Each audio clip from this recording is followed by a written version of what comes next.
Hey everyone, this is Anthony from Homemade Muscles, and in today's episode I'm going to share with you some simple and basic techniques you can use in order to improve your flexibility, but I'm also going to share with you a really cool trick you can use in order to cheat your body and improve your flexibility a little bit faster.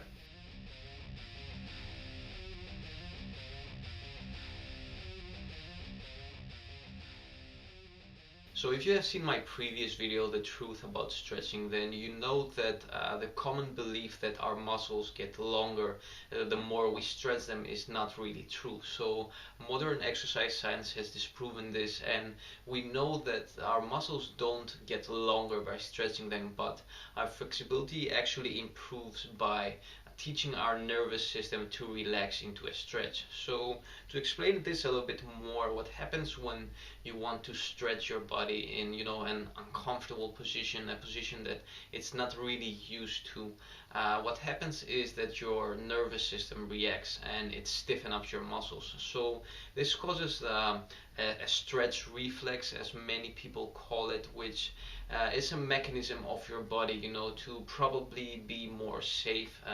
It's basically a safety mechanism, or for it to react more faster.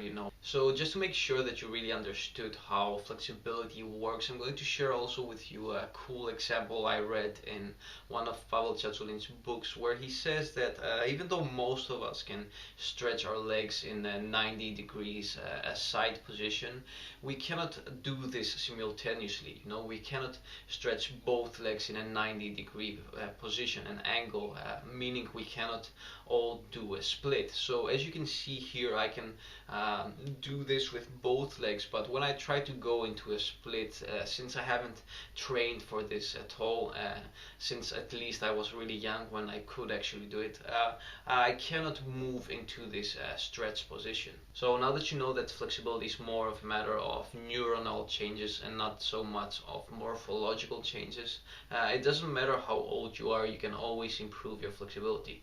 So I'm going to start with the basic principles, the basic techniques you can use in order to improve your flexibility, and I'm going to be using in this video the simple sitting toe touch. So starting with our first technique, what you're going to do is you're going to assume the position and lean forward in order to either touch your toes or just place your hand on your knee and go as forward as you can. So just as a small tip here, when you do this stretch, you always want to lean forward with your back straight. If you hunch, if you bend from your back, this will cause your lower back ligaments to stretch, which is not something really good and can cause further problems.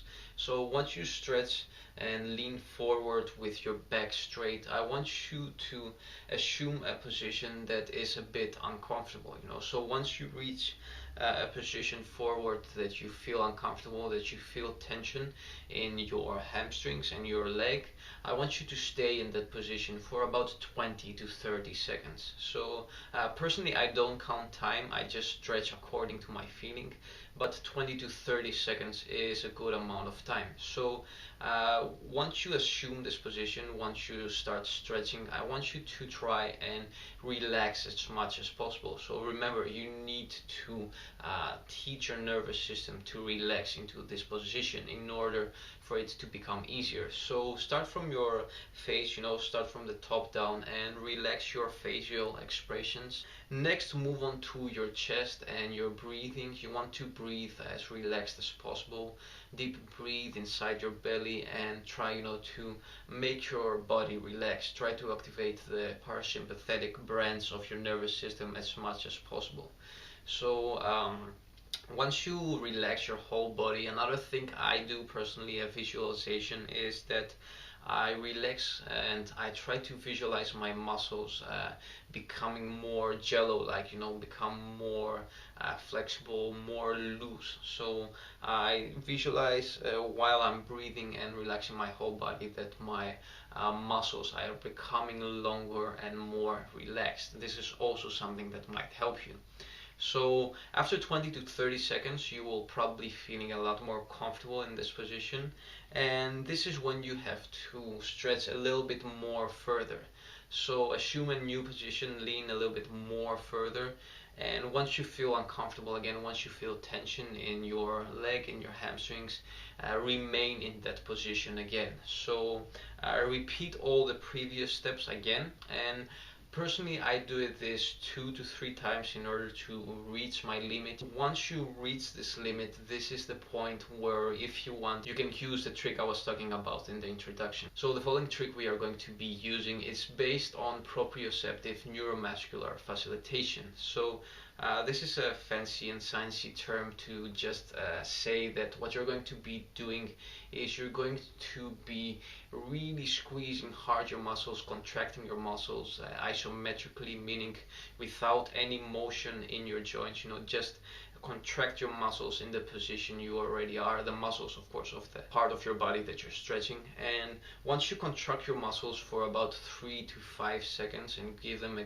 good squeeze, I want you to relax them, and you will see that you can now lean a little bit more further. The stretch has become a little bit more easier. So what happens with this trick, the squeeze and relax method, is that because your body thinks that there is already enough tension in the muscle, since you are contracting it yourself, it releases the stretch reflex I was talking before about. And once it releases this tension, there is a small window, about 1 second, of the delay of your brain to your muscles to understand, that you're not really you're trying to trick it. So you have 1 second to lean forward, and this is the key. You don't want to wait too much. Once you release the contraction, just lean a little bit further. So this was the video. I hope you found it helpful, and always remember to try things gradually. To always try training techniques gradually and give them some time. Don't ever rush into things, because just like in stretching and strength exercise and whatever you are trying to train, if you hurry too much, if you rush into things, you increase your possibilities for getting injured. So if you like this video, then like the video below. You can like my Facebook group by clicking on the Facebook button below. If you want to read some more basic details and the same stuff again about this video, a bit more analyzed, you can check out this article I wrote in my website. And until next time, keep on training.